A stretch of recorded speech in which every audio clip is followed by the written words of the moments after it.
Halo semuanya, perkenalkan nama saya Felicia. Kali ini saya akan menjelaskan mengenai e-commerce dan m-commerce. Yang pertama mengenai perbedaan e-commerce dan m-commerce. E-commerce atau dalam bahasa Indonesia perdagangan secara elektronik adalah aktivitas penyebaran, penjualan, pembelian, pemasaran produk atau barang dan jasa dengan memanfaatkan jaringan telekomunikasi seperti internet, televisi, atau jaringan komputer lainnya. Sedangkan m-commerce adalah peningkatan dari e-commerce. Semua kegiatan e-commerce yang dilakukan menggunakan perangkat seluler yang disebut sebagai m-commerce.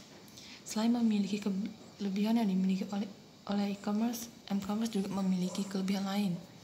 Di antara kelebihan tersebut adalah bank pesanan mudah dilacak kapan saja.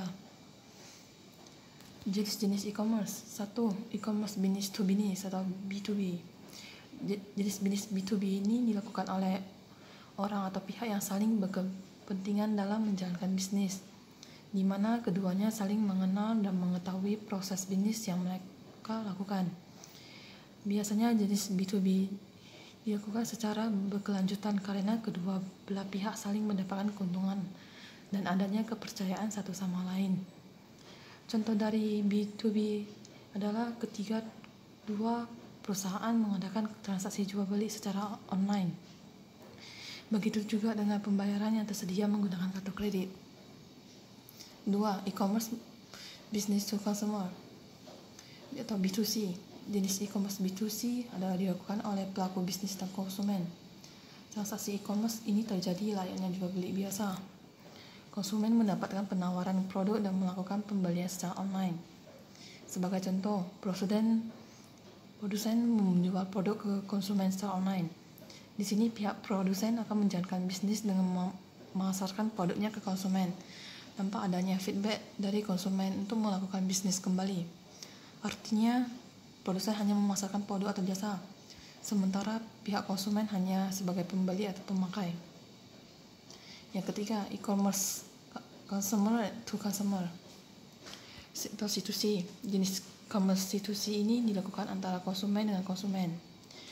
Misalnya, konsumen dari suatu produsen akan menjual kembali produk ke konsumen lainnya. Kalau Anda sering menggunakan Tokopedia, Bukalapak, WS, dan sejenisnya, maka inilah yang dinamakan B2C e-commerce. Yang keempat, e-commerce consumer to business. Jenis C2B ini adalah bisnis antara konsumen dan produsen. Bisnis tersebut dilakukan oleh konsumen kepada para produsen untuk menjual produk atau jasa. Sebagai contoh, konsumen akan memberitahukan detail produk atau jasa yang diinginkan secara online kepada para produsen. Nantinya, produsen yang mengetahui permintaan tersebut akan menawarkan produk atau jasa yang diinginkan konsumen. Selanjutnya mengenai komponen penting dalam m-commerce. Yang pertama, pembayaran melalui seluler. Pembayaran melalui seluler menjadi salah satu komponen yang sangat penting pada sebuah mobile commerce. Pembayaran harus dibuat agar dapat dilakukan menggunakan perangkat seluler secara langsung.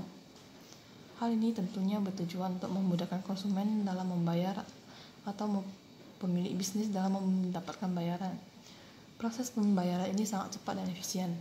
Contohnya adalah e-wallet yang saat ini digunakan untuk berbagai pembayaran.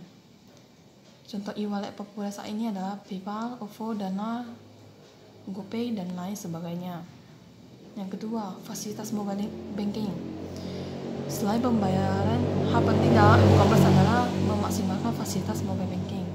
Maksudnya adalah dengan menyediakan pembayaran menggunakan mobile banking.